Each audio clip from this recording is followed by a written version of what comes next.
जगदीप धनखड़ के इस्तीफे के बाद चुनाव आयोग ने उपराष्ट्रपति पद के चुनाव की तैयारियां तेज कर दी हैं। सरकार और विपक्ष इस पद के लिए अपनी अपनी रणनीतियां बनाने में जुट गई है, लेकिन विपक्षी इंडी गठबंधन के लिए ये सब करना आसान नहीं। इंडी गठबंधन पहले से ही टुकड़ों में बंटी है। ऐसे में विपक्ष का सर्वसम्मति से कोई एक उम्मीदवार होगा, ये कहना फिलहाल मुश्किल है, क्योंकि जो विपक्ष धनखड़ के खिलाफ अविश्वास प्रस्ताव को लेकर एकजुट था, वो उनके इस्तीफे को लेकर पूरी तरह से बंटा नजर आ रहा है। जब मानसून सत्र शुरू हुआ था, तब लग रहा था कि इंडिया ब्लॉक पहलगाम हमले, बिहार में वोटर्स लिस्ट की जारी समीक्षा को लेकर सरकार पर दबाव बनाने में कामयाब रहेगा। लेकिन जगदीप धनखड़ के इस्तीफे के बाद उनकी सारी रणनीति बिगड़ गई है और फिलहाल उसके लिए सबसे जरूरी है उपराष्ट्रपति पद के लिए उम्मीदवार पर आम सहमति बनाने की। जो कांग्रेस उपराष्ट्रपति रहते जगदीप धनखड़ की आलोचना करते नहीं थकती थी, उन पर सरकार के हक में पक्षपात का आरोप लगाती रहती थी, उसी के मुख्य प्रवक्ता जयराम रमेश ने उनके इस्तीफे के बाद उनसे अपने फैसले पर राष्ट्रहित में फिर से विचार करने की अपील कर दी।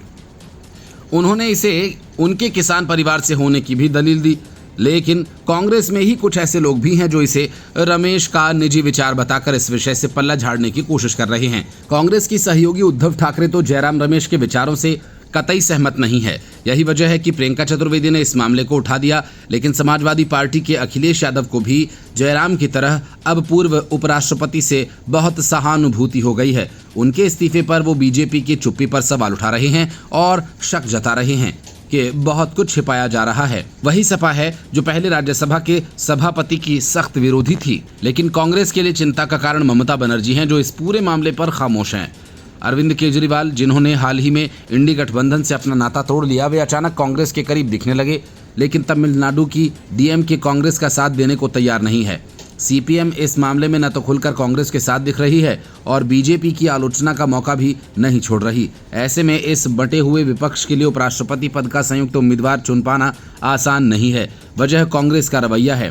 कांग्रेस विपक्षी दलों पर अपना उम्मीदवार थोपने की कोशिश करेगी और उम्मीद करेगी कि सारे दल उसका साथ दें, लेकिन पहले बिहार और उसके बाद बंगाल में चुनाव होने हैं और ममता बनर्जी ऐसे मौके पर कांग्रेस के साथ हाँ में हाँ मिलाती नहीं दिखना चाहेंगी। अगर बीजेपी ने उपराष्ट्रपति पद के लिए किसी बिहार के नेता को आगे कर दिया, तो फिर लालू यादव भी कांग्रेस से किनारा करने में वक्त नहीं गंवाएंगे।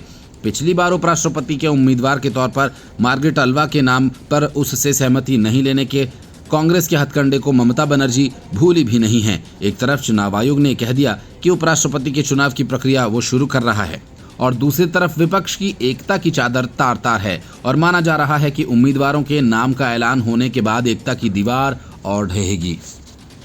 Bureau report, news of India.